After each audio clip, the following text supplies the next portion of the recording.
All right. Hello, everyone, and welcome to Panel 8A, Animal/Monsters. I hope you are all in the right place. And thank you all for being here. Our first presenter, I believe, you okay with going in the order on this? Is Spencer Smith, Spencer H. Smith, is a senior undergraduate student at Southern Utah University. He is the head of costume crafts at the SUU Costume Shop and is studying costuming and acting with his double literature and Shakespeare studies minors. He loves Halloween, the arts, and his darling cat, Katniss.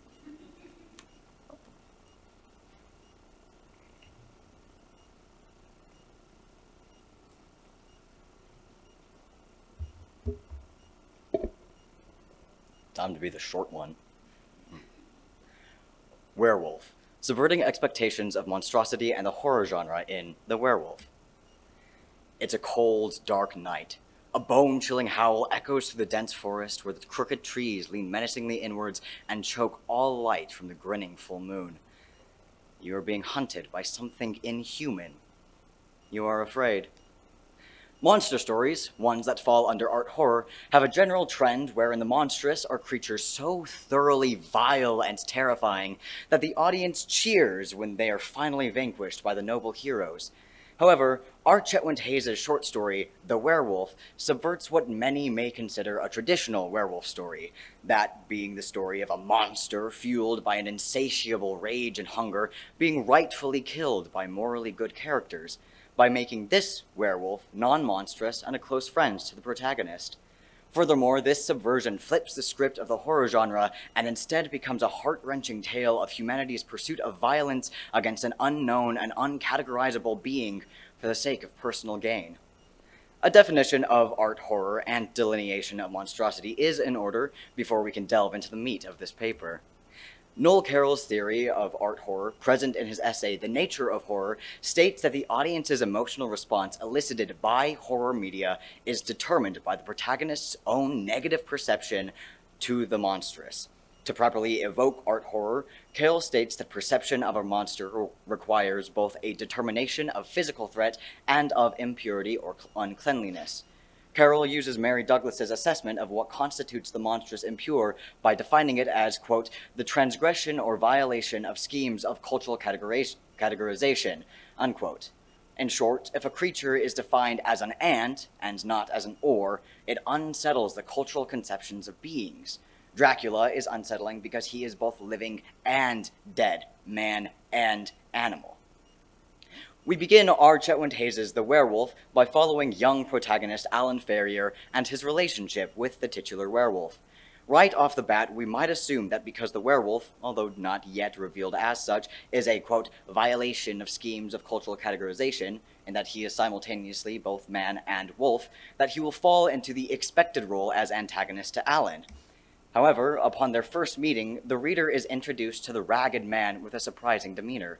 Quote, Alan saw a tall young man with a heavily bearded face and long matted hair that hung down to his slightly bowed shoulders, deep sunken eyes that were indescribably sad, and a set of perfect teeth which were revealed when he again coughed and gasped in a most alarming way. The man wiped his brow on the sleeve of his ragged shirt, then spoke with a surprisingly cultivated voice. End quote. His description is one of a common werewolf, with his ratty clothing and sickly appearance. Despite this, the werewolf speaks in not only a civilized way, but a cultivated way, evoking images of high-class citizens that are in direct opposition with the werewolf's sick and tatterdemalion appearance. The werewolf continues to speak to Alan kindly throughout the whole story. There are no guttural or animalistic noises directed at our protagonist, but civil and humble conversation that endear the werewolf to both the boy and the reader. This is the first example of the werewolf breaking the rules of art horror and upending the reader's expectation of the werewolf's role in this tale. As though the werewolf is perceived as unclean in this first interaction, he is not deemed a threat by Alan, and is therefore not perceived as a threat by us. Alan later returns to the wolf's home and, quote, as he looked around the room, he could see some effort had been made to tidy it up, for the floor had been swept, the bed stripped, and the blankets folded into neat squares, end quote. This description then breaks the second requirement of monstrous perception, of being unclean, as the werewolf has tidied in an almost military way by folding his blankets neatly. If the werewolf is tidy and non-threatening, he cannot then be the monster of this tale. Not only does the werewolf break both of Carol's rules about what defines a monster, but the boy and the werewolf also develop a friendship throughout the story. As the protagonist's perception of the monster signals not to hate and fear it, Alan's continued kindness towards the werewolf signals to the reader that he is a friend. It is not common in horror stories for the categorically interstitial being that goes against both natural and human law to become a fondly regarded companion to the protagonist. More often than not, these beings are the villains.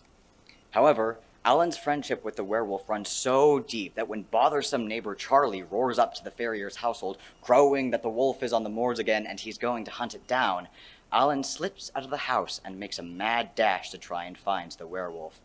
The only thing on Alan's mind is, quote, the overwhelming urge to warn his friends that 2 hunters would soon be on his track, each one armed with a loaded rifle, end quote. Not caring that his friend is more animal than man on this full moonlit night, Alan risks himself to make sure that, quote, his friend might live to see another sunrise, end quote. This utterly selfless act in a desperate effort to keep someone that he cares about, who is societally perceived as a threatening other, alive, is such a rare occurrence in a genre that has historically been about keeping the other othered. By having someone as vulnerable as a kid, an age that is culturally deemed innocent, befriending the socially outcast monster is yet another way in which our expectations of the horror genre are subverted. And Alan's continued friendship with the werewolf is not in vain. Alan meets the transformed werewolf face to face out on the moors, and in the thunder of the werewolf's roar screams, "No, no, I'm your friend, don't you know me?" End quote. The werewolf pauses at Alan's plea and begins to sniff at him. Quote, Alan shuddered when the long snout traveled up his left arm, across his chest, and finally muzzled his right ear. Then the werewolf whined. A dog that wishes to be patted, fed, or taken for a walk might have made some such sound. End quote. Here, the werewolf goes from apex predator moments away from hurting Alan to a forlorn family pet as he recognizes Alan and his kindness. Indeed, the werewolf recognizes that he might be the only person that can help him. The werewolf's shift from violent and threatening beast to sympathetic creature is not one often seen in the horror genre. Coupled with the trust the werewolf has in Alan for his ability to help him in his current transformed state is even rarer. Monsters are rarely, if ever, given a chance to ask for help, to be vulnerable. And the juxtaposition between Alan, a young and therefore vulnerable boy, holding the power of trust and safety with the werewolf, an aged and ferocious beast, highlights just how close their friendship is. The werewolf places all of his trust in a child because the child actually cares enough about him to be a safe person to ask for that help. By establishing the werewolf as a friendly character to the protagonist, the werewolf has us rooting for the titular lycanthrope, not the hunters, once again subverting horror tropes wherein the hunters are usually the heroes. And when the werewolf is killed, shot in the back by Mr. Farrier and Charlie to later succumb to his wounds, it evokes a genuine distress due to the relationship the werewolf has with the protagonist. Indeed, we witness Alan's anguish twice at the end. Quote, Alan was crying when Charlie Brinkley and Mr. Farrier reached him, end quote. Crying not from fear, but from knowing that his friend was just shot by Alan's own father, who tries to lead him to safety, quote, but Alan could only repeat over and over again, he couldn't help being a werewolf. He wouldn't have harmed me, end quote. Alan's unwavering faith in and pity at the plight of the poor werewolf tug at our sympathies. Even after having his face in the slavering maw of the wolf, Alan still asserts that he was safe with the werewolf. It is this evidence of witnessing the werewolf stop his rampage to whine for Alan's help that convinces us of Alan's safety even more so than his claims. But Mr. Farrier and Charlie Brinkley think otherwise. Despite Alan's obvious distress, Mr. Farrier accepts shooting the werewolf as necessary as he assumes his actions to be saving his son.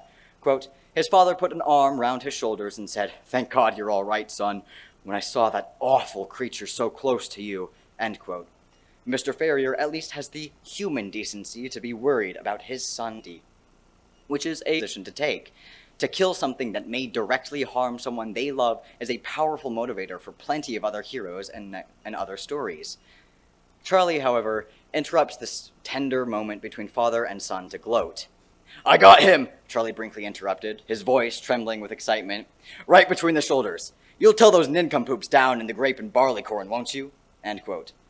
Bulldozing entirely past Alan's safety and the fact that this poor child is probably now traumatized, Charlie is preoccupied with his reputation alone. He seeks the validation and confirmation from Mr. Ferrier to, quote, tell those nincompoops down in the grape and barley corn, the local pub, of what they saw and shot that night. Charlie kills the werewolf only because he wants to prove himself and his story to other farmers who didn't believe him, not to protect the vulnerable child of his friend. To throw a small bone to Charlie, the werewolf has killed 6 of Charlie's sheep over a 6-month span, 1 per full moon. But the werewolf has been intentionally isolating from human populations and hasn't shown an inclination to attack people.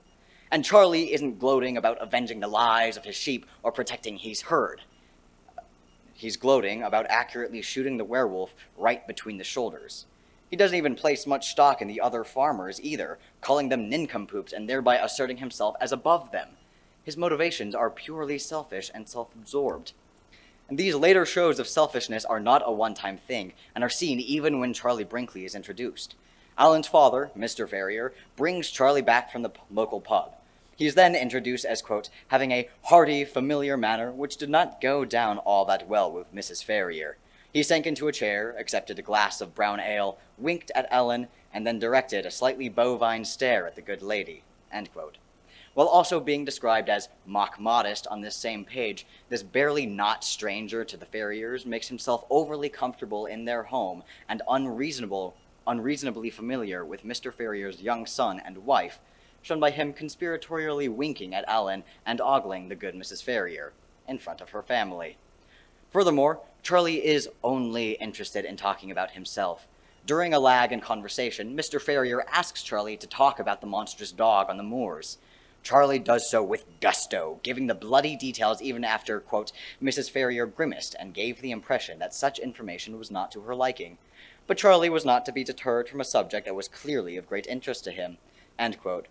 Charlie disregards the disgust shown by his conversation partners and barrels carelessly forward because he's interested in the subject. He doesn't care that Mrs. Ferrier finds it distasteful. Although Charlie cares about the other farmers' opinions of his story at the pub, he cares more about being vindicated by people than being liked by them. Compared against the cultivated and kind nature of the werewolf that we've been introduced to, Brinkley himself feels rough and uncouth. Charlie's gloating behavior after shooting the werewolf, coupled with our knowledge of the werewolf's kind and friendly demeanor towards Alan throughout the entire short story, outrages us. Through Carol's theory that the protagonist dictates what is monstrous or not, the werewolf is an innocent man in his association with young Alan. The adults then kill an innocent man, making their actions more threatening than the werewolf ever was. Again, Alan's whimpering plea that, quote, he could help being a werewolf, he wouldn't have harmed me, end quote, reaffirms the man's innocence, as Alan absolves him of being a monster even when he was briefly endangered by the transformed werewolf. On top of that, Charlie kills the only seen friend of Alan, a kind and friendly though isolated man, out of nothing but a selfish desire for personal clout in his community. This then paints Charlie as cruelly violent in his desire for glory. Although Charlie's actions do not fit Mary Douglas's theory of the monstrous impure, behaving in such a selfish manner is a cultural red flag in the West.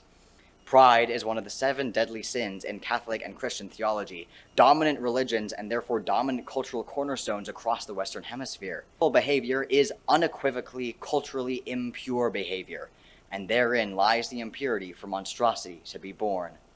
Charlie kills an innocent man and of the protagonist, shows no empathy for the visibly distressed Alan after the ordeal, and can only think of asserting himself as better than everyone else in his community because of his violent act, not by any other intrinsic virtue.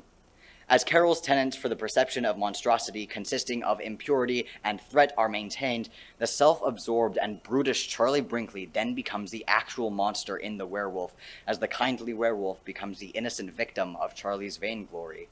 Most depressing of all is that Alan can only watch in horror as his friend is shot in front of him for no other reason than Charlie's own sense of pride. At the end of it all, the werewolf is a heart-wrenching subversion of the werewolf story. This subversion is started at the very beginning of the tale by the kind, civilized, and non-threatening interactions the werewolf has with Alan, and by virtue of the werewolf being clean and tidy with his space later, which breaks with tradition that a monster must be perceived as a physical threat and impure or unclean to be a monster in the first place. Moreover, because Alan cares so deeply about the werewolf, we, as the reader, follow his example and begin to care about the werewolf too. Because of our perception of the monstrous relies on how the protagonist views said monster, this werewolf becomes a beloved friend instead of hated enemy. In most other monster stories, the protagonist would hate and fear the monster because it is unclean and dangerous. Our werewolf is clean, and not a threat to young Alan. The impurity and threat lacking in the werewolf is instead found in the human hunter Charlie, upending the reader's expectation of a horror story wherein Alan might have been hunted down or otherwise threatened by the categorically interstitial wolfman. But it is this very same wolfman that becomes the blameless victim of vain Charlie Brinkley in his search for vindication, wherein he completely disregards the life he ends and friend his actions steal from the young protagonist in this search. In the end, Chetwynd Hayes' masterfully crafted werewolf story breaks with monster horror tradition and leaves the reader horrified instead by the callous monstrosity of humanity. And there's a picture of my cat if you missed my bio.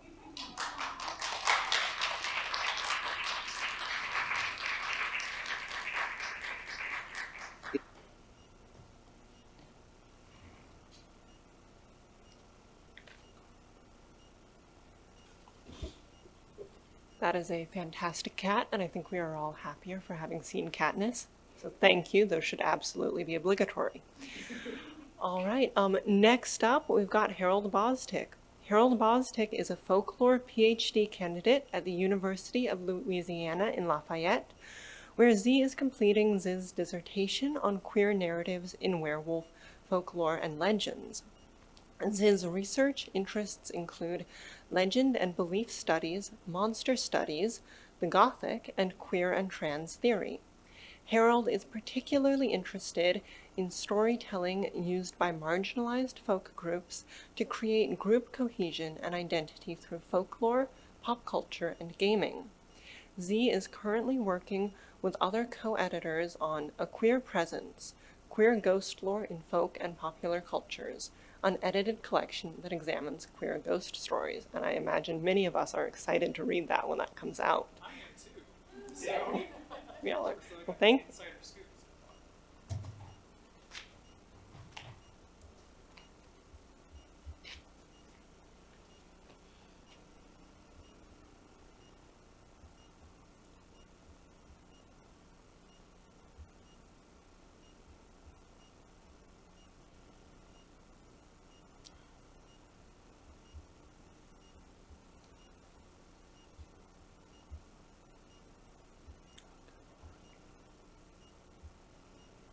Sorry.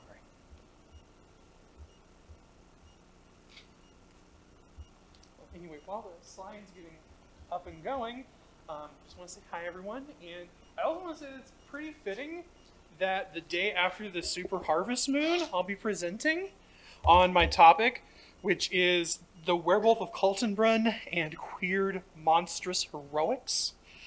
For many, werewolves are the snarling, potentially deadly threats of horror movies, and in previous centuries, this was no different.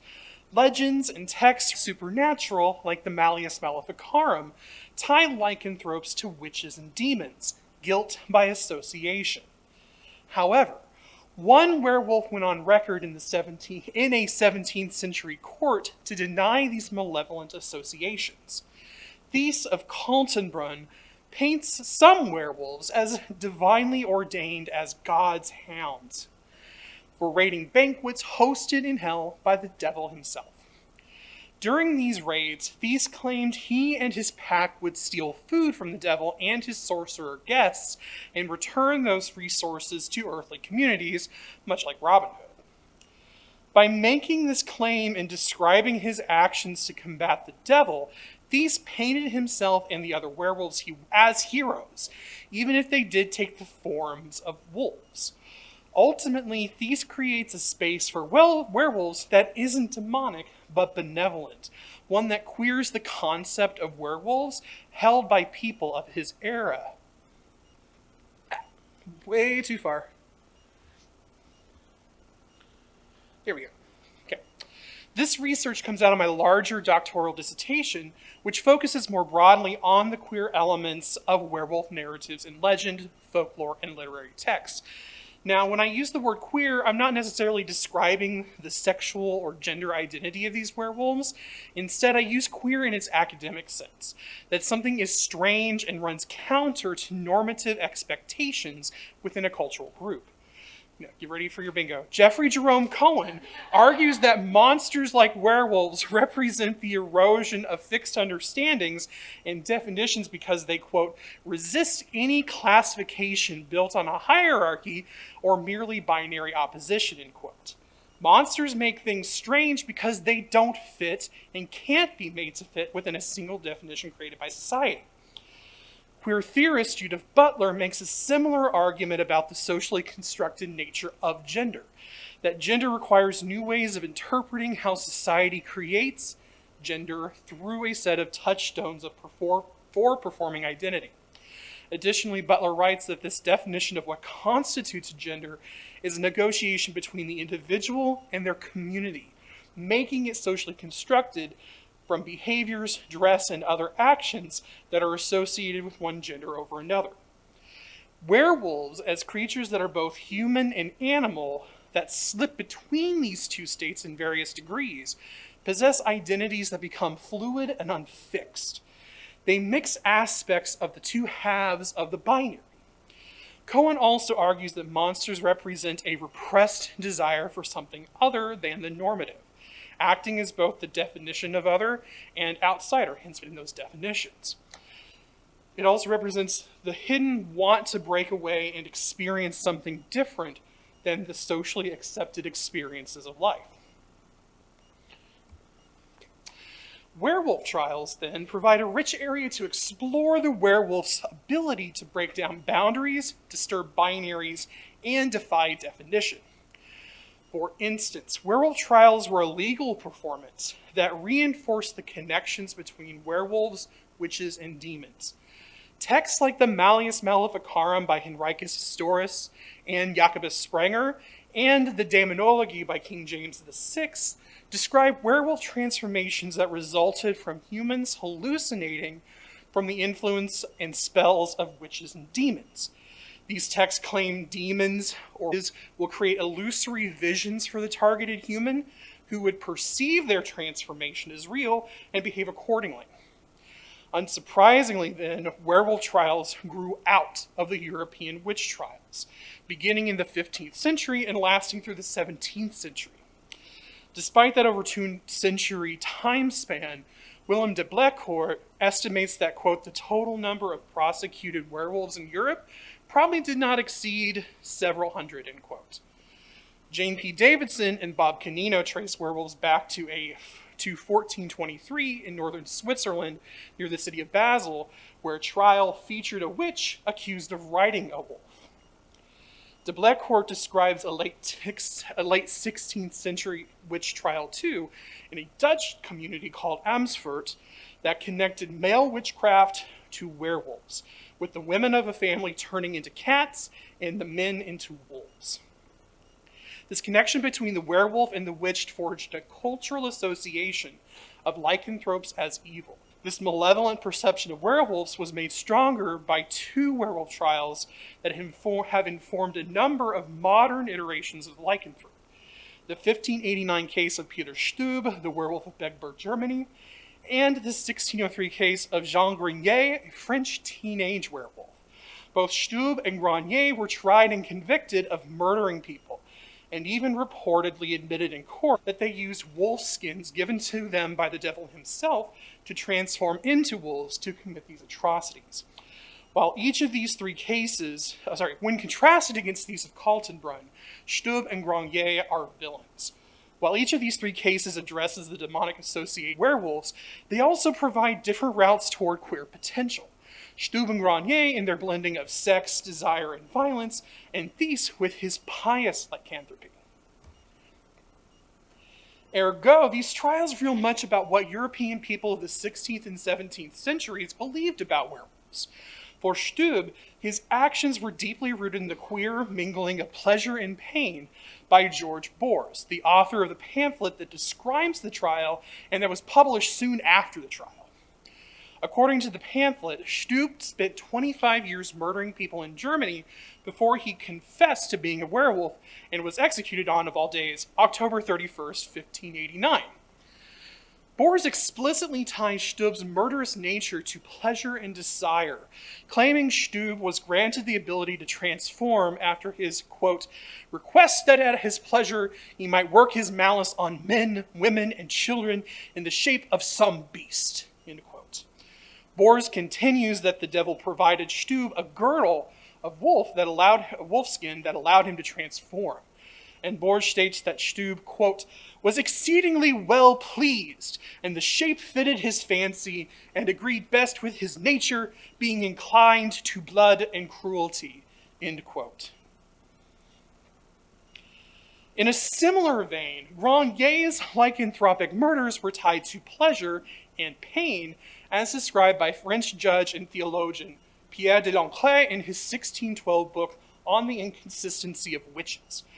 Grenier, who was between the ages of 13 and 14 when he was tried in May and June of 1603, told the court that he had transformed into a wolf on several occasions and had killed livestock and other children. He also admitted to the attempted murder of a girl named Marguerite Poirier, who managed to fend him off. In de L'Ancre's words, while Poirier guarded her flock, a beast jumped on her and grabbed her dress between its teeth, pulling on it near her right hip and tearing. She beat the animal back with a stick, end quote. Another girl, Jean Gabriot, testified in the court that Grenier had been asking about the, quote, prettiest shepherdess prior to the attack.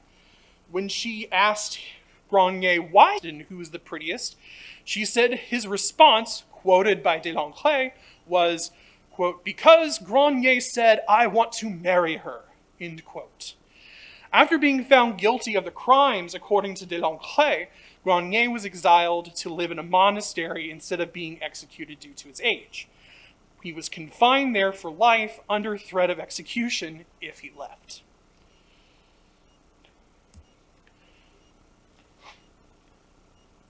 Sorry, I think, yeah. Okay, so if Stube and Grenier represent demonic werewolves, Thies of Kaltenbrunn is the antithesis. In his introduction to the court transcript, translator Bruce Lincoln states Thies was only called into his own trial because another had his ability to serve as witness in a different trial, because Thies was a known werewolf. Thies' own trial occurred on April 28, 1691, in the region of Livonia in the modern-day area of Latvia and Estonia near the Baltic Sea. So two different representations of what that map would look like. The clerk who wrote the transcript indicates that Thies admitted to the court that he had, in fact, been retiring years prior to his trial. However, Thies reportedly told the court that he and his pack were blessed by God rather than subservient to the devil.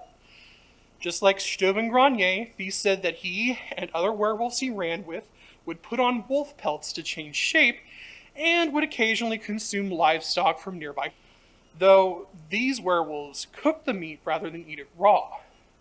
Unlike Stube and Grenier, however, Thies and his pack of werewolves actively and vehemently denied any partnership with the devil, and instead claimed that they would raid Satan's banquets, and, quote, if they are caught, the guards appointed by the devil strike them with long, as they call canes, and they hunt them down as if they were dogs, for the devil can't stand them, end quote.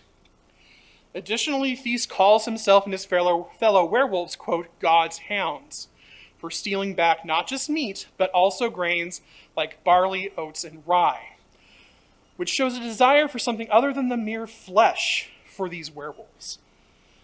Ultimately, Thies was found guilty of being a werewolf on, of all days again, October 31st, 1692, resulting in his exile from his homeland. Okay. Thies' testimony paints lycanthropes as something other than demonically empowered killers like Stube and Grenier were characterized in their trials. Instead, Thies and his fellow hounds of God actively opposed Satan. Thies even reportedly told the court that werewolves, like other humans, could go to heaven, adding that he, quote, prayed according to what the pastor had recited to him, end quote. Lincoln characterizes Thies' testimony as an attempt to correct his accusers' prejudice and instruct them on the true, benevolent, distinctly non-satanic nature of werewolves, a group he understood they, end quote. And in some ways, it worked. Lincoln notes that a second set of judges had to review the transcript and provide their insights and suggestions when Thies' final judgment was determined. In pushing back against the court's assumptions, Thies creates a brand of werewolves that defy the normal expectations of both a werewolf and a hero. These werewolves actively support their community, even as they run into hell and attack sorcerers and steal food. In fact, the food stolen is an interesting inclusion. It's not just meat that the werewolves steal. It's grains, the products of civilized, organized farming. These two, again, describes his werewolf pack cooking their meat in wolf form rather than eating it raw. Stube and Grenier were both accused of eating humans and livestock raw, a behavioral manifestation of their bestial natures and violent tendencies. Thies claims this is not him. He may use violence, but it's to the benefit of society. He might eat meat, but he and his compatriots took the time to cook it before consumption. There is a highly human nature to these werewolf actions that further complicate the division between the beast and the human parts of the werewolf. If a werewolf, while transformed into a beast, can still take time to cook a meal, that werewolf isn't just an animal. They're Monster and the Brute are both representations of cultural distress at various times in American history, and both are marked by the spaces those bodies occupy. So at first blush, the terms monster and brute could be used interchangeably. We generally associate monstrous actions with actions of brutality, though maybe brute connotes something related more to beast than monster per se. And so one of the defining brutes of the 19th century American literature is Frank Norris's character McTeague from the novel of the same name. McTeague's actions in the latter half of the novel are brutal, ergo he is the brute. For those of you not familiar with it, he begins chewing on his wife's fingers because she has won the lottery and is hoarding the money, and she paints with lead paint, so her fingers have to be amputated. And then this is actually part of a true story. He then stabs her to death in the schoolroom where she's a janitor on Christmas Day and stuffs her in the closet for the kindergartners to find her when they return to school. So that actually happened in San Francisco. So then Norris kind of created this whole, character around it. All right, so he becomes the animal he fights so hard in the beginning against becoming. Early in the novel, he is compared to an actual animal. McTeague's mind was as his body, heavy, slow to act, sluggish. Yet there was nothing vicious about the man. Although he suggested the draft horse immensely strong, stupid, docile, and obedient. However, in contrast with the description of his father, that McTeague as a draft horse is not brutish and of his dad. Every other Sunday, McTeague's father became an irresponsible animal, a beast, a brute crazy with alcohol. So we have contrasting descriptions here of animals. One suggests a docile stupidity, a pet. The other suggests something more like a wild predator. So while brutes in this sense, in Norris's world, and in much of American literary naturalism, are linked to animals and animalistic tendencies, many conceptions of monsters are also related to animals. Werewolves I knew I had that in there. Godzilla, mutant animals. Furthermore, a major distinction that critics tend to make between perhaps the monster and the brute, if there's ever a distinction made, is that monsters are looked at in a broader cultural sense or in broader cultural realms that start around the 17th century with a focus shift to Mary Shelley and then to the Victorians and then, like this kind of preoccupation, I think, in postmodern culture. Brutes, however, are rather specific to the late 19th century in America or in 20 to 21st century reconfigurations of American literary naturalism. So you'll see like these discussions with like Cormac McCarthy, but it's very specific because they're defining him as a contemporary naturalist author. All right, so the brute in American literature seems to be a way to sidestep the monster. All right, so I rely pretty heavily on June Howard's definition of the brute. So I'll just get it all out of the way. All right, the brute for her is, quote, the creature who defines humanity by negation and represents a problematical area of existence, is imagined as living not outside the bounds of human society, not in the wilderness, where images of the American Indians as savage placed it, but within the very walls of civilized society. Brutes are also determined and helpless, yet menacing naturalist characters, and are drawn from or drawn into the working class and the underclass. There's a lot going on there. They are the other that, within the system that constructs him or her, or perhaps more properly it, the other is not only unspeakable, but silent. So naturalism's ideology of brutality, the other is imagined as necessarily inarticulate, incapable of reciprocal naming, since he is unable to achieve self-awareness or self-expressive speech. One model implied in the category brute is the dumb beast, the animal who does not use language and is named but never names. So I mentioned McTeague's comparison to the draft horse and that his animal tendencies, at least in the beginning, are something more akin to a pet. But part of that definition is the inability to name. McTeague cannot name, even to the most basic of things. His canary is not named. He cannot name his pet any more than the pet can name him. And McTeague, like many other naturalist brutes, lacks reason as well. So is this then the fundamental difference between monsters and brutes, at least as it pertains to human brutes and monsters? Is it reason, or is it one of location? In Howard's definition, she also claims that the brute is inside the walls of civilization. Though Howard specifically is looking at the image of the wild man, what contextualizes monsters and brutes is that the monster is outside and the brute is inside. The monster can crash or infiltrate the walls of civilization, arguably in the same way we view the way early Americans viewed Native Americans, but the brute is already here. So part of what's frightening about McTeague is that he's already in the city of San Francisco.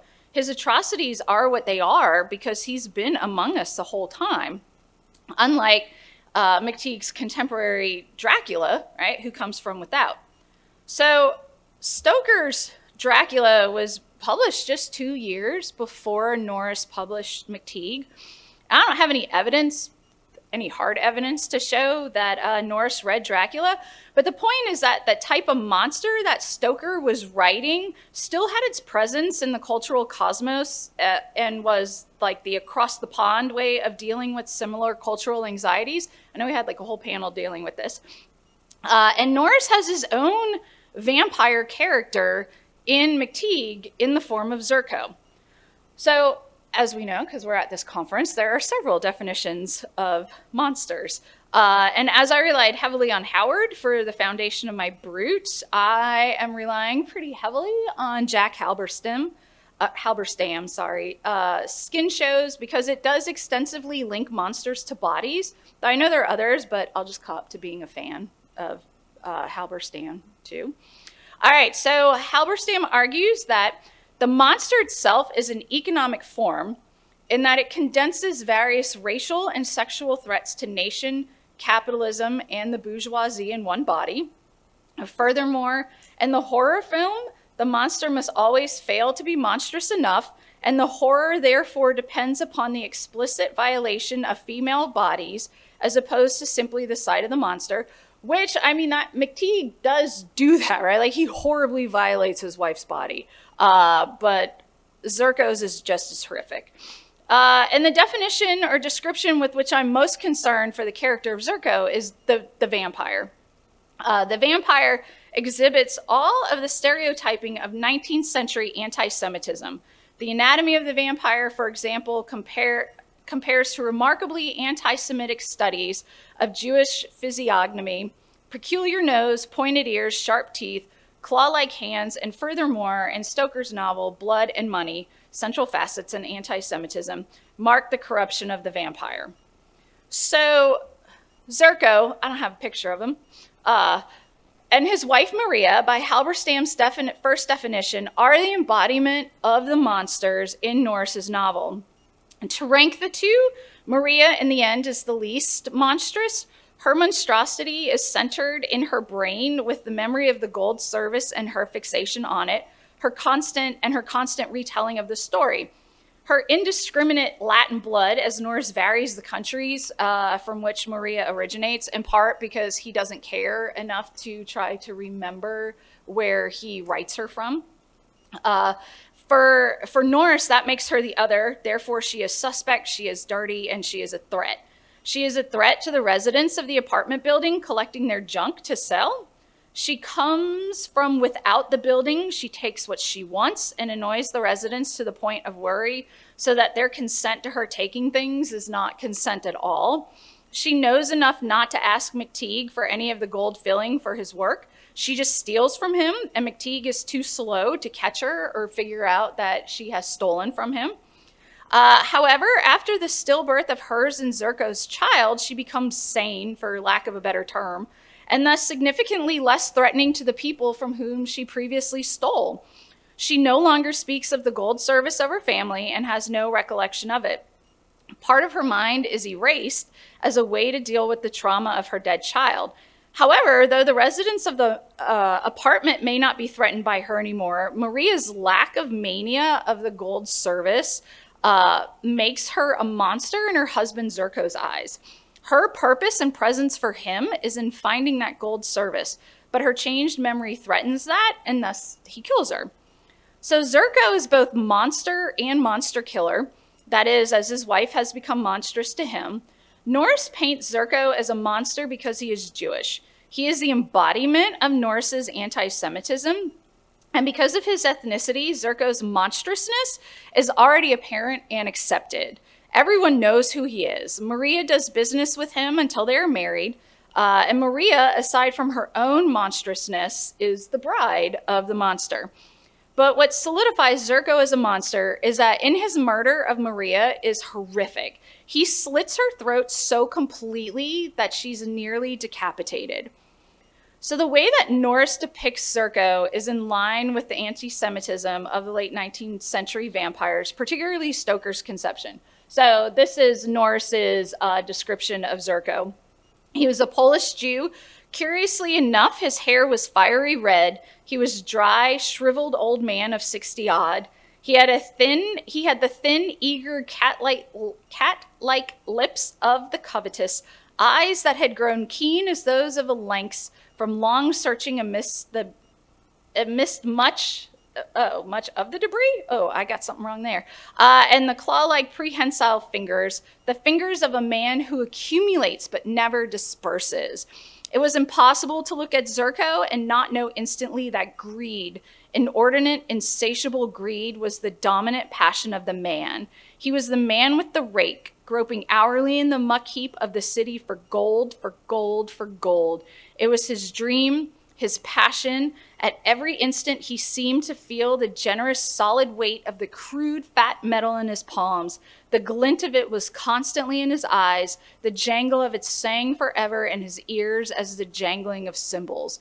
And if you know, like, the descriptions of Dracula with, like, the claws and the way that he looks, right, it's very similar. So Zerko accumulates and covets throughout the novel, but never disperses. Like the vampire, he takes, and he even takes life, but he never gives. He cannot give life. His child dies shortly after it is born. And furthermore, and this is from Halberstam, quote, the monster Jew produced by the 19th century anti-Semitism represents fears about race, class, gender, sexuality, and empire. This figure is indeed gothicized or transformed into an all-purpose monster. So in underscoring Zerko's monstrosity, and by extension Maria's, it is significant that Zerko's and Maria's marriage immediately follows the dogfight between McTeague and Marcus, his best friend, at the picnic the page before. The juxtaposition here links Zerko indirectly to the animal brutality of the two former best friends. After they're married, Zerko has, quote, taken Maria home to his wretched hovel in the alley back of the flat, and the flat has been obliged to get another maid of all work. Their wretched hovel sees Maria giving birth to a child, quote, a wretched, sickly child with not even enough strength nor wits enough to cry. The child is hardly even described as being human. It is akin to Dr. Frankenstein's fear of his monster's potential to reproduce a race of devils. So, quote, neither Zerko nor Maria were much affected by either the birth or the death of this little child. Zerko had welcomed it with pronounced disfavor, since it had a mouth to be fed and wants to be provided for. The child was a mere incident in their lives, a thing that had come undesired and gone unregretted.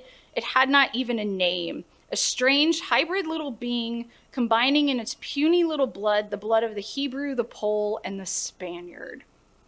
So as Norris notes, the child is a hybrid, and as a hybrid, the child cannot survive. The problem is that both Zerko and Maria occupy a recognizable space that can be somewhat controlled because they are easily identified as other and have specific places in that othered society. Norris is interchangeable Spanish/Mexican, making Maria herself a hybrid of sorts, identifiable here by race, class, and by gender. And Norris is Jew, easily identifiable and categorized by race, class, and appearance. To combine the two, though, in Norris's world seems to amount what would be the same type of abomination that a hybrid vampire werewolf might produce. Maria doesn't become pregnant again, either because she doesn't live long enough to become pregnant, or her loss of memory about the gold makes her undesirable, linking avarice and sexuality further. All right, so what does it all matter, really, in the end? So again, monsters signify. For Daniel Pundy, quote, one of the most traditional ways that a writer can explore society through the body is by telling a monster story.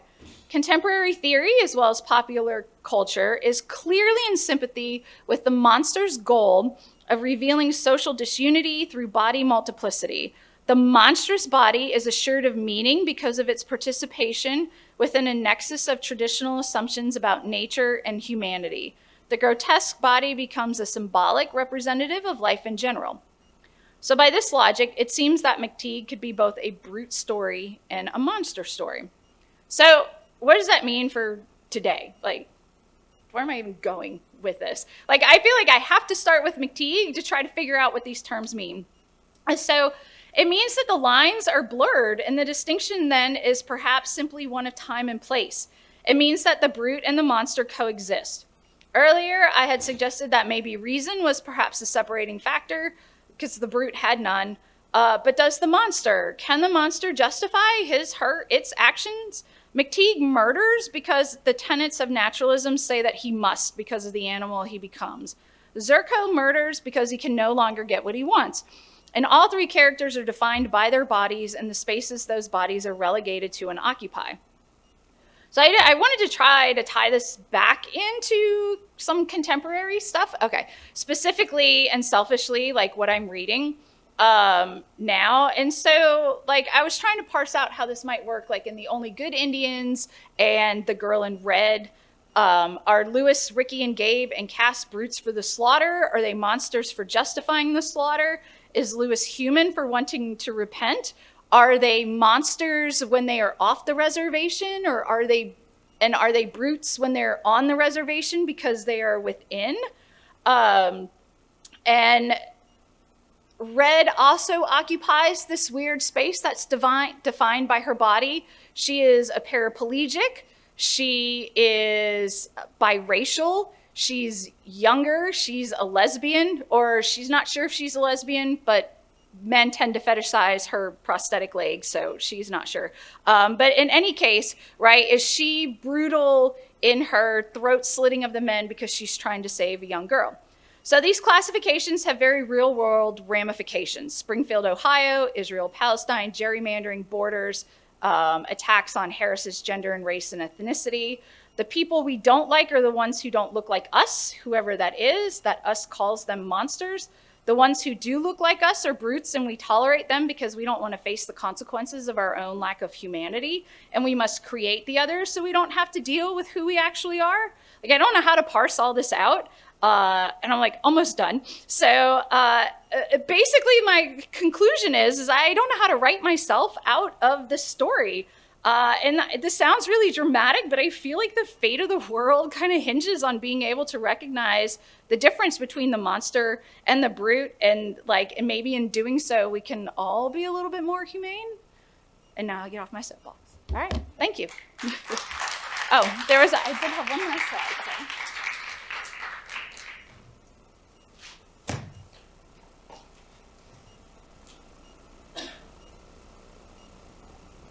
Okay, walk it around. I'll walk it around.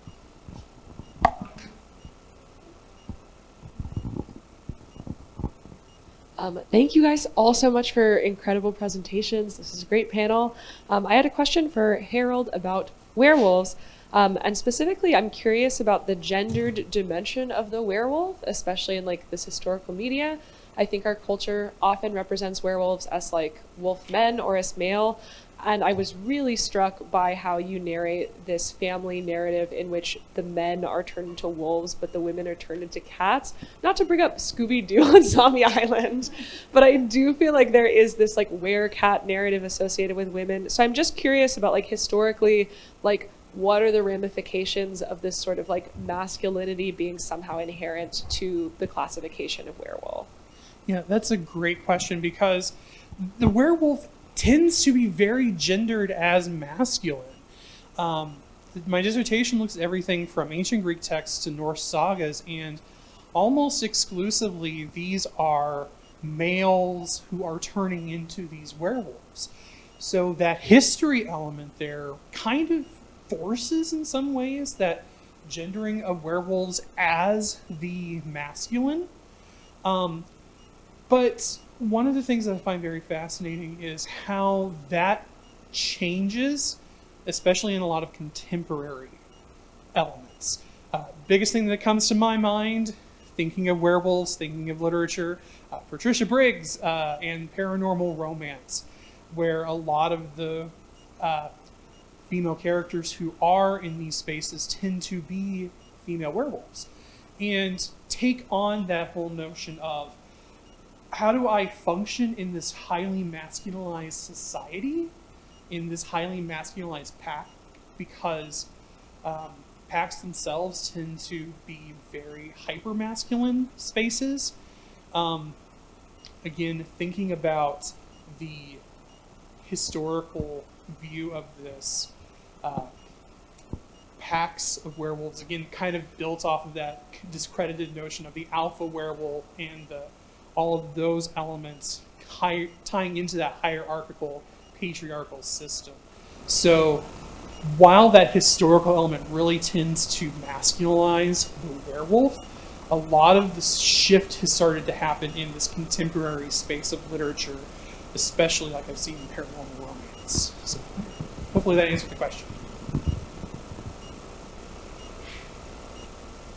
Spears has a short story, The Eyes of the Panther, in which he chooses to make the weird panther female.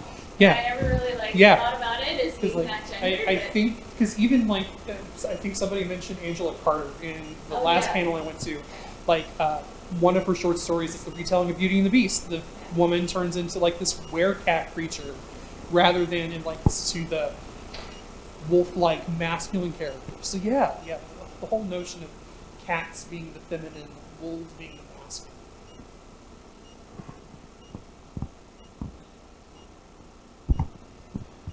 I also had a question for Harold, and I love the way you sort of explore the various ways that werewolves are queering various things. The distinctions between human and animal, between good and evil.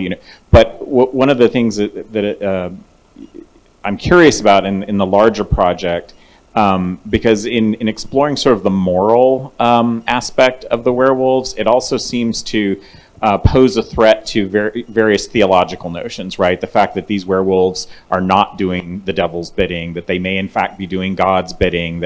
And so I'm curious if you are going to be integrating or making use of various queer theology texts, or, I mean, obviously these are more contemporary texts, but I'm curious sort of how that would sort of play into this larger reading of werewolves as queer figures, because it seems, and you could do the same with jurisprudence, right, with law, because it seems to challenge a lot of assumptions about what, who's guilty of what. If you're doing something for the benefit of your community, is that in fact illegal or immoral? So I'm just curious to what extent you're going to explore those areas like theology and law in this larger project. I will say that I don't delve too heavily into the theological stuff. Again, I mentioned the Malleus Maleficarum and the Daemonology, and those texts do play a role in the same chapter that this discussion of Feast comes from, primarily because a lot of the lore that witches and all of those elements of demons kind of were hashed out and were most popular, not just in the era they were published, but also modern times. Like most people, when they start talking about witches, it's almost like Jeffrey Jerome Cohen's name. If there's a program about witches, there's going to be a mention of the Malleus Maleficarum.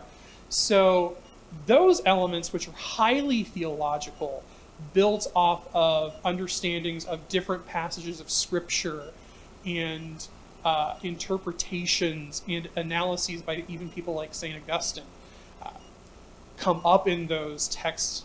So while I'm not necessarily touching on modern queer theological context, there is that element of the theological context in how these people who were writing at the time of these legends were viewing things through a theological frame. So, thank you.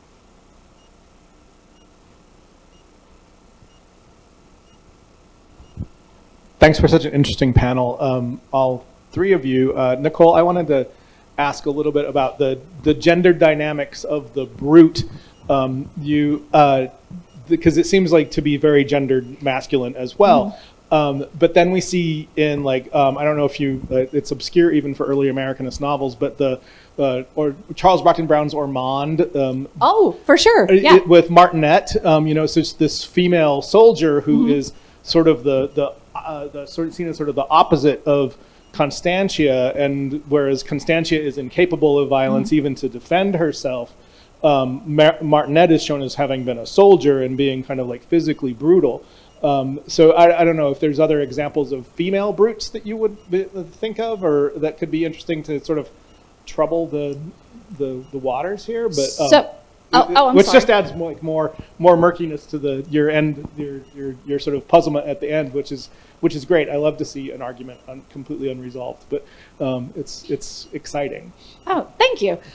No, I actually absolutely do believe that there are spaces for female brutes, and I think at an ALA panel way long ago, I was working on trying to make the argument that Trina in the novel is a brute as well, because of how she completely devolves in the same, follows the same sort of pattern that McTeague does. And she's also compared to an animal too. Her hair is constantly described as being like a rat's nest, and she's really quite awful. And I also think in Charlotte Perkins Gilman's Herland, that I think there's room to look at female brutes in that novel as well. And so I do think that is one of the problems with the brute, is that it does generally get classified as male, but I think that's one of the things that gets overlooked, is that there's certainly room for some of these really awful female characters, because there's no one likable in that novel except for maybe old Grannis and Miss Baker. But yeah, I would put Trina in the brute category, and yeah, for sure. Thank you.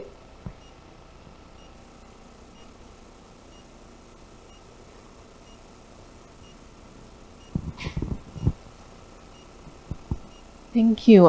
My question is for Spencer. Getting your name right? Got it.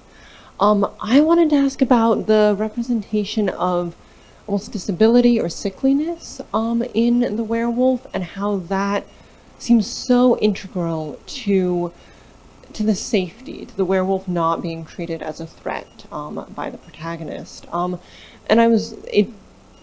I'd be interested if you could talk maybe about some of the relationships between disability and gender, or and the construction of monstrosity, or anything else that you would like to talk about related to that. I was just very curious by that particular portrayal. Yeah, for sure.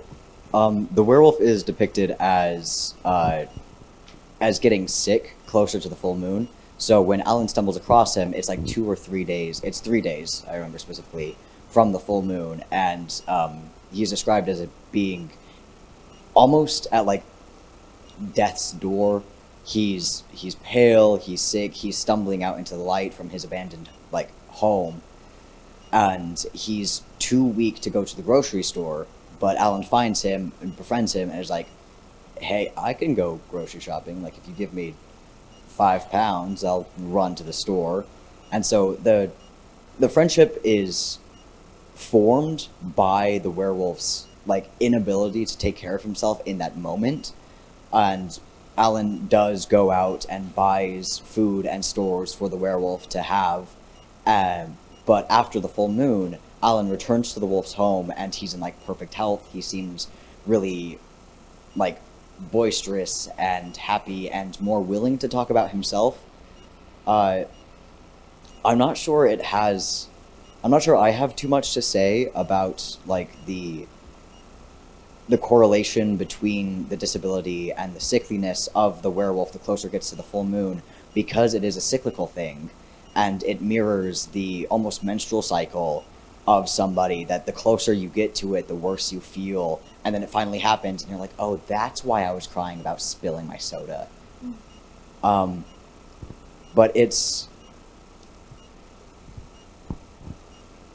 I'm not sure. It's not really brought up again. It's the crucible in which Alan and the werewolf create this relationship. It's the, if you'll excuse the term, it's the crutch that the author uses to make the werewolf a pitiable figure, because if like this grown man who's later revealed to be over 100 years old can't take care of himself in the days before the full moon, and a child is able to help him, it's a sort of signal to the reader, like, oh, something's not fully right here. This man should be pitied. This man has to be helped in some way. I believe this story was also published in the 70s, so it's not a new text, and it's not a very progressive text in that term. But yeah, my brain's empty now. I hope that answered your question. The overall story in terms of like gender and everything is very masculine. Mrs. Ferrier is the only one, but at least she has a slight personality in hating Charlie Brinkley. As you were talking, and I can't believe I didn't think about this earlier, is I'm up here wearing a Swamp Thing t-shirt. But it's in the first 3 books of Alan Moore's Swamp Thing run. I can't remember exactly where it is, but it is a female werewolf, and it is linked to menstruation, and it's fantastic. And so it might be something like worth looking at, like that idea of the like werewolf cycle being tied to the menstrual cycle, but also a female werewolf who is extraordinarily brutal and has just had it with her husband, and it's just like, I'm done. Yeah, and like that's something I talk about in the dissertation chapter my presentation came from, and it's actually looking at some medical studies that examined if there was a connection or a correlation between lunar cycles and menstrual cycles.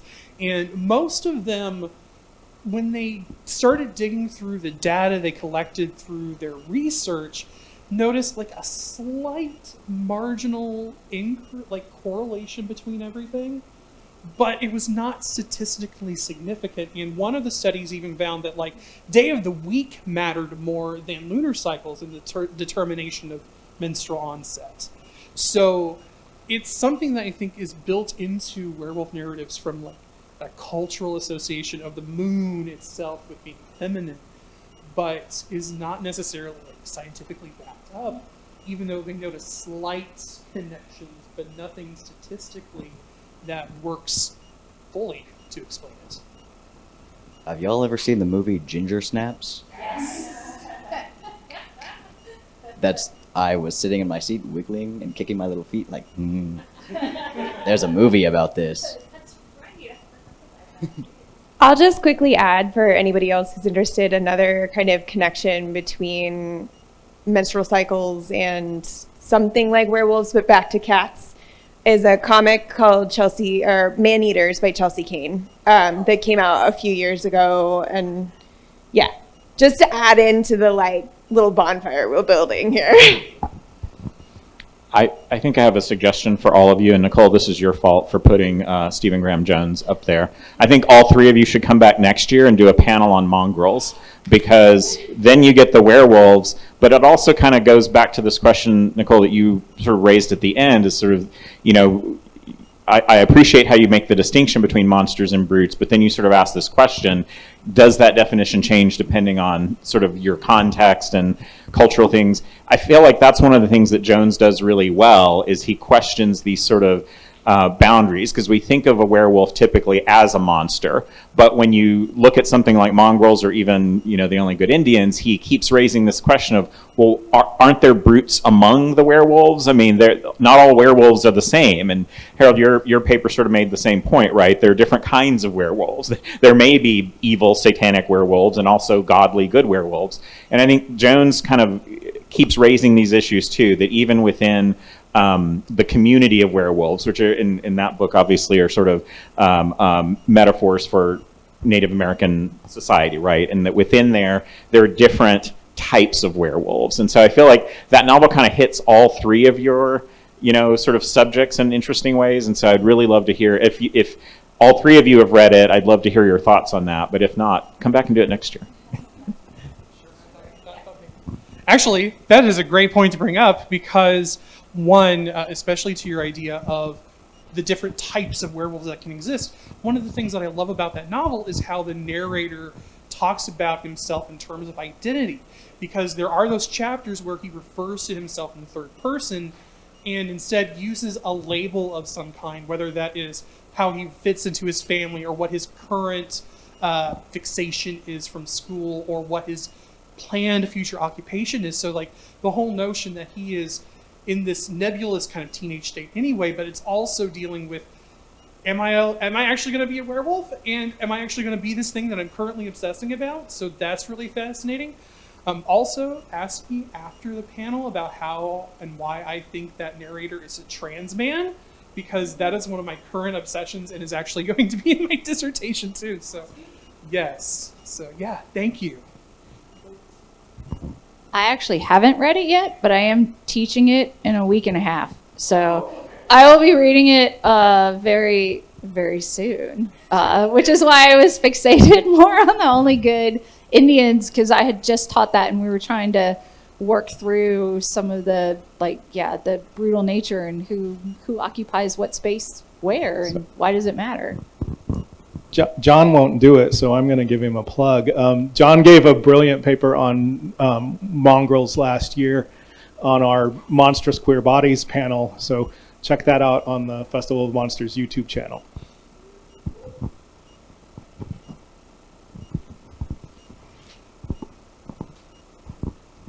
Hi, for Spencer. To kind of revisit the point that was sort of made earlier about like his sickliness, the werewolf sickliness. What are your thoughts on this idea of the fact that the werewolf is portrayed as like very gentle and clean, you know, morally and like literally tidy, and how that's kind of like posited as necessary for sympathy? and for him to be innocent.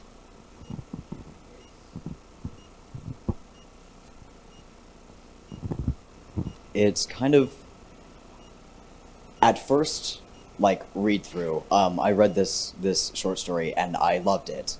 I loved the sympathetic werewolf. I loved that he was given a chance to be helped and to ask for help. Because when he meets Alan out in the moors, like I said in my presentation, he does ask for help in the same way that, like, a dog who maybe got their favorite toy stuck in a tree or, like, under the couch whines for help. I love that it's taken this... It's, in a sense, Chetwynd Hayes has imprinted the purity culture, and that something has to be clean and something has to be tidy for something to be godly and go to heaven. Like, there's the old axiom that cleanliness is holiness, or close to godliness. Thank you. I was not raised religious. Am I still in Utah? Yes. Regardless. But it's taking that old concept that cleanliness is close to godliness and putting it over something that should be impure, that should be dirty. It's like the werewolf is living in a cellar. The werewolf is an interstitial, categorically non-existent wolf man, and yet his space is tidy, he is clean, he is shown as having perfect teeth health, which is difficult to do when you're in the middle of nowhere living in a basement. So it's a subversion of, this werewolf should be threatening, this werewolf should be dirty and unable to keep himself groomed, but because he is so careful about his space and about his appearance, when he's able to, obviously, the full moon gets to the best of us, it's a really nice breath of fresh air to be able to say that even something that is not societally perceived as clean and as pure is still able to hold to their own sense and their own moral code to uphold those values, even if the society will not praise them for it. Because God knows I will, and I just did. I hope that answers your question.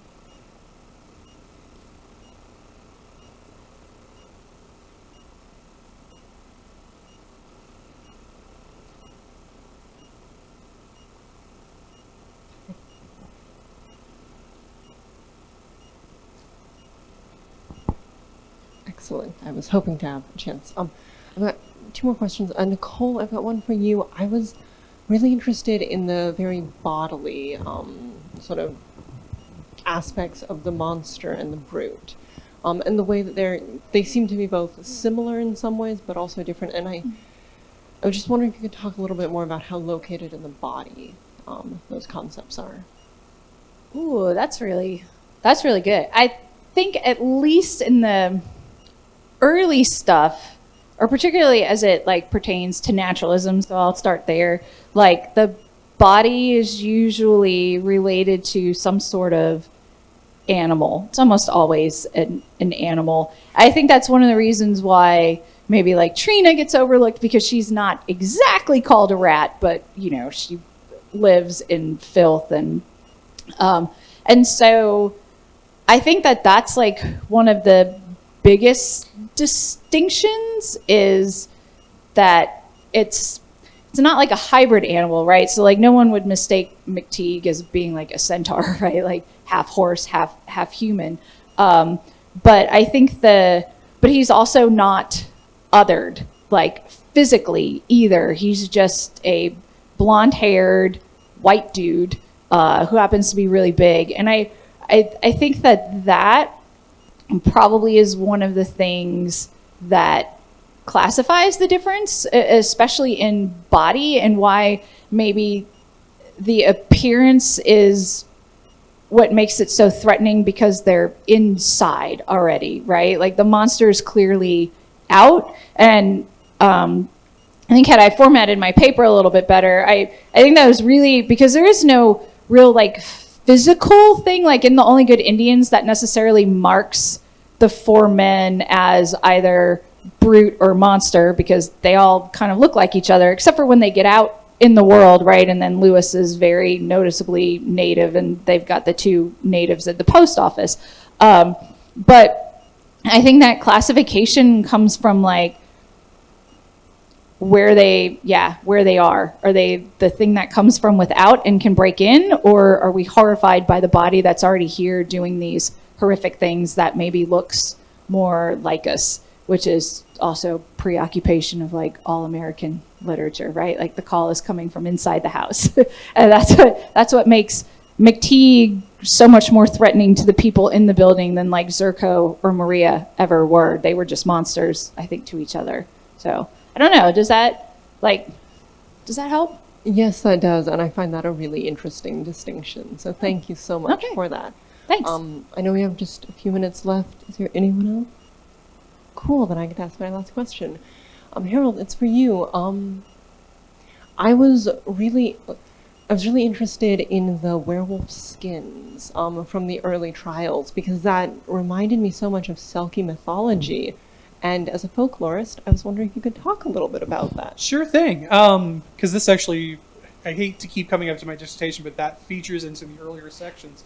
The werewolf skin is a feature in several different strands of mythology. In particular, coming out of the Norse traditions and Norse sagas specifically, where most of this pops up, a lot of the people who transform into the wolves often have some type of wolf pelt. Probably for me, the one that I like the most is the story of Sigmund and Sinfiotli, who are a father and son who are descended from, if any of you have heard of the Volsungs, feature in the the origin of the Lord of the Rings, the Nibelungenlied, and this family has this lineage going back of wolves because of a family member who was called a vargur, a term that was used to both denote like criminals and wolves. That's where we get like the term warg from, that pops up again, Lord of the Rings and other places. But the skin motif pops up notably in these where the donning of that wolf skin is the initiating step toward becoming a werewolf. The wolf skin is what allows that transformation to take place. So in the case of Sigmund and Sinfiotli, they like find these two guys, they kill the guys, and find that they have these magical wolf pelts. And when they put them on, they're able to transform into wolves for like 7 days, during which they can't take them off, and all sorts of things ensue from there. But that notion of the wolf pelt also shows up in some of the witch elements of it, shows up in the Malleus Maleficarum, in those places, and again, shows up in werewolf trials as, like, this is the thing that allowed these people to transform into wolves. That's why it's such a big part of the Stub and Grenier cases, because that is a signifier of their guilt. In fact, there's even kind of a racialized element to this, because with Jean Grenier, it was the old black man of the forest who gave him the pelt, which in that element, not only is we're talking about like darker skin tones, but also like that is a signifier of the devil, the person who is black and living outside of the confines of civilization. So that wolf skin becomes like the literal clothing that's being put on. So again, thinking of Judith Butler putting something on to perform an identity, that wolf pelt comes in that way. Thank you so much. I think we are out of time. Thank you all for a fantastic final panel. This was a wonderful way to end. I loved all 3 talks, and I hope I see you all again here next year. I'll be here because I'm here at Santa Cruz. Thank you all for being here, and I hope I'll see you all at the Monster Ball, too.